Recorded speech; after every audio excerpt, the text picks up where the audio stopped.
anniversary natin. Mali yun. Noong nagawa mo, lokohin, mali din yun. Para ulitin mo, hindi na yun mali. May sakit ka na.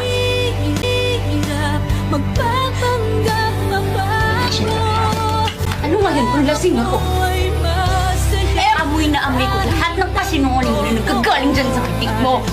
Lahat ng mga kasalanan mo na pilit mong tinatago sa akin na paulit-ulit. Sorry.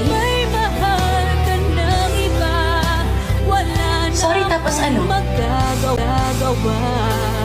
Tapos burado na lahat ng kasalanan mo sa akin. Tapos pwede mo na akong gagawin ulit.